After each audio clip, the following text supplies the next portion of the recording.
വയനാട്ടിലെ മുണ്ടക്കൈ ചൂരൽമല ദുരന്തത്തിൽ വീടും ഭൂമിയും ഉൾപ്പെടെ സർവസ്വവും നഷ്ടമായവരുടെ പുനരധിവാസ പ്രവർത്തനത്തിലെ ഒരു സുപ്രധാന ദിനമായിരുന്നു ഇന്നലെ. കൽപ്പറ്റയിലെ എൽസ്റ്റൺ എസ്റ്റേറ്റിൽ നിന്ന് സർക്കാർ ഏറ്റെടുത്ത ഭൂമിയിൽ നിർമ്മിക്കുന്ന മാതൃകാ ടൗൺഷിപ്പിന്റെ ശിലാസ്ഥാപനം ഇന്നലെ മുഖ്യമന്ത്രി പിണറായി വിജയൻ നിർവഹിച്ചു.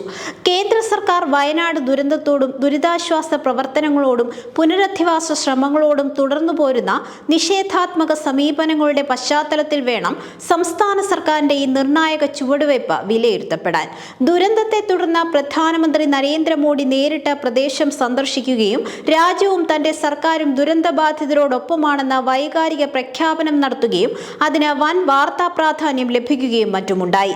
വയനാട് ദുരന്തം ദേശീയ ദുരന്തമായി പ്രഖ്യാപിച്ചതിനപ്പുറം പതിവുള്ള ദുരന്ത നിവാരണ നടപടികളല്ലാതെ ദുരന്തത്തിന്റെ ആഴവും വൈപുല്യവും കണക്കിലെടുത്തുള്ള യാതൊരു സഹായവും നൽകാൻ കേന്ദ്രം തയ്യാറായില്ല.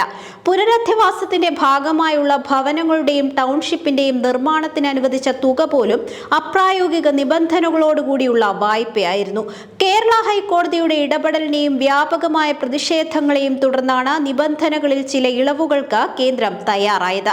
BJPയെയും സംഘപരിവാറിനെയും രാഷ്ട്രീയമായി എതിർക്കുന്ന ഇടതു ജനാധിപത്യ മുന്നണി സർക്കാരാണ് കേരളം ഭരിക്കുന്നതെന്നത് മാത്രമാണ് മോഡി സർക്കാരിന്റെ തികച്ചും വിവേചനപരമായ സമീപനത്തിന് കാരണമെന്നത് സമാന ദുരന്തങ്ങൾ അഭിമുഖീകരിച്ച സംസ്ഥാനങ്ങളോട് കേന്ദ്രം കൈക്കൊണ്ട നിലപാടുകൾ വ്യക്തമാക്കുന്നുണ്ട്.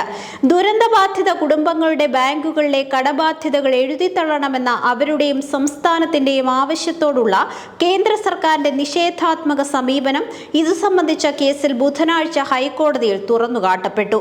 വായ്പകൾ എഴുതിത്തള്ളാനാകില്ലെന്നും പലിശയിളവ് പോലും പരിഗണിക്കാനാവില്ലെന്നുമായിരുന്നു കേന്ദ്ര സർക്കാർ നിലപാട്. ദുരന്തബാധിതരുടെ ദുരവസ്ഥ ആര് പരിഗണിക്കുമെന്ന കോടതിയുടെ ചോദ്യത്തിന് ഒരു വർഷത്തെ മൊറട്ടോറിയം എന്ന സംസ്ഥാന ബാങ്കേഴ്സ് സമിതിയുടെ ശുപാർശയാണ് റിസർവ് ബാങ്ക് അംഗീകരിച്ചിട്ടുള്ളതെന്ന നിലപാടാണ് കേന്ദ്രത്തിന്റെ അഭിഭാഷകൻ ആവർത്തിച്ചത്.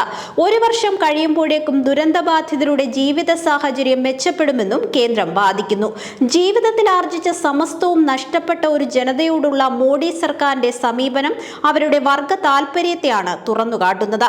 വയനാട്ടിലെ ദുരന്തബാധിതരോട് മാത്രമല്ല, കർഷകരടക്കം സാമ്പത്തിക ക്ലേശങ്ങളും കെടുതികളും നേരിടുന്ന മഹാഭൂരിപക്ഷത്തോടുള്ള കോർപ്പറേറ്റ് അനുകൂല മോഡി സർക്കാരിന്റെ സമീപനം വ്യത്യസ്തമല്ല. രാജ്യത്തെ ഷെഡ്യൂൾഡ് കൊമേഴ്ഷ്യൽ ബാങ്കുകളിൽ നിന്നും വായ്പയെടുത്ത് തിരിച്ചടയ്ക്കാത്ത സമ്പന്നരുടെ 16.35 ലക്ഷം കോടി രൂപയുടെ വായ്പകളാണ് മോഡി സർക്കാർ അധികാരത്തിലേറി 10 വർഷത്തിനുള്ളിൽ എഴുതി തള്ളിയത്. മാർച്ച് 17 പാർലമെന്റിൽ ഉന്നയിക്കപ്പെട്ട ഒരു ചോദ്യത്തിനുള്ള മറുപടിയിലാണ് ധനമന്ത്രി നിർമ്മല സീതാരാമൻ ഈ വെളിപ്പെടുത്തൽ നടത്തിയത്. അതിൽ തന്നെ 9.26 ലക്ഷം കോടിയും വൻകിട വ്യവസായ സേവന സംരംഭങ്ങളുടെ വായ്പയാണ്. അത്തരം എഴുതിത്തള്ളപ്പെട്ട വായ്പകൾ തിരിച്ചുപിടിക്കുമെന്ന സർക്കാരും റിസർവ് ബാങ്കും അവകാശപ്പെടുന്നെങ്കിലും കഴിഞ്ഞ 10 വർഷം കൊണ്ട് എത്രത്തോളം പണം തിരിച്ചുപിടിക്കാനായി എന്നതിന്റെ കണക്കുകൾ പുറത്തുവിടാൻ അവർ തയ്യാറല്ല. കേന്ദ്ര സർക്കാർ ഏറ്റവും അവസാനം കർഷകരുടെ വായ്പകൾ എഴുതിത്തള്ളിയത് 2008-09 കാലയളവിലാണ്. രാജ്യത്തെ ആകെ 30 ദശലക്ഷം ചെറുകിട നാമമാത്ര കർഷകരുടെ 5000 കോടിയുടെ വായ്പകളാണ് എഴുതിത്തള്ളിയത്. മറ്റൊരു 2170 കോടിയുടെ ഒറ്റത്തവണ തീർപ്പാക്കൽ ആനുകൂല്യവും ആ പദ്ധതി പ്രകാരം കർഷകർക്ക് ലഭിക്കുകയുണ്ടായി.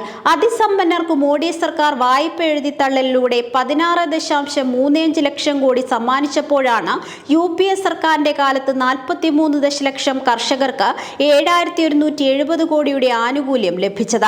ഈ കണക്കുകൾ ആർക്കൊപ്പമാണ് മോഡി സർക്കാർ നിലകൊള്ളുന്നതെന്ന് തുറന്നു കാണിക്കുന്നു. വയനാട്ടിലെ ദുരന്തബാധിതരോടുള്ള മോഡി സർക്കാരിന്റെ സമീപനം ഈ രാജ്യത്തെ 90% വരുന്ന പാവപ്പെട്ട മനുഷ്യരോടുള്ള ചങ്ങാത്ത മുതലാളിത്ത ഭരണ സംവിധാനത്തിന്റെയും അതിന് നേതൃത്വം നൽകുന്ന കോർപ്പറേറ്റ് അനുകൂല പ്രത്യയശാസ്ത്രത്തിന്റെയും സമീപനമാണ്.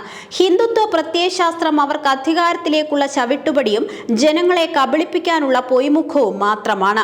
വയനാട് ദുരന്തബാധിതരോടുള്ള മോഡി സർക്കാരിന്റെ സമീപനം BJP ഭരണത്തിന്റെ മുഖംമൂടി വലിച്ചു കീറി അവരുടെ കോർപ്പറേറ്റ് ഭരണ വൈകൃതമാണ് തുറന്നുകാട്ടുന്നത്.